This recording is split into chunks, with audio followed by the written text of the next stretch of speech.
শীত মৌসুমের প্রথম তুষারপাত উপভোগ করেছে যুক্তরাজ্যবাসী। দেশের বিভিন্ন অংশে আজ ভারী তুষারপাত হয়েছে, আর এ সময়টা দারুণ উপভোগ করেছে শিশু, কিশোর, সাধারণ মানুষ সহ বিভিন্ন প্রাণীরা। তবে 4 ইঞ্চি তুষারপাতের প্রভাবে থমকে গিয়েছে জনজীবন।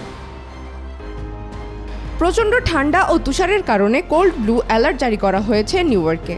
মধ্যরাত থেকে হালকা তুষারপাত শুরু হলেও পরদিন সকালের মধ্যেই সাদা আস্তরণে ছেয়ে গেছে সম্পূর্ণ নিউ ইয়র্ক। গুরুত্বপূর্ণ কারণ ছাড়া কাউকে বাইরে যেতে নিরুৎসাহিত করেছে city emergency management unit. New ইয়র্কের ইউনিয়ন ভিলে 4.2 ইঞ্চি তুষারপাত রেকর্ড করেছে ন্যাশনাল ওয়েদার সার্ভিস। সড়কে বিপজ্জনক দুর্ঘটনা এড়াতে সাইড পার্কিং ব্যবস্থাপনা বাতিল করা হয়েছে। ম্যানহাটনে 2 ইঞ্চি এবং অন্যান্য এলাকাগুলোতে 2 থেকে 3 ইঞ্চি পরিমাণ তুষারপাত রেকর্ড করা হয়েছে। চলতি সপ্তাহে তাপপ্রবাহ আরও কমতে পারে বলে জানিয়েছে ন্যাশনাল ওয়েদার সার্ভিস। সোমবার তাপমাত্রা নামতে পারে সর্বনিম্ন 14 ডিগ্রি ফারেনহাইটে। এ অবস্থায় নিউ ইয়র্কবাসীর জীবনে নেমে এসেছে দুর্ভোগ। চন্দ্রিকা মজুমদার, আজকাল।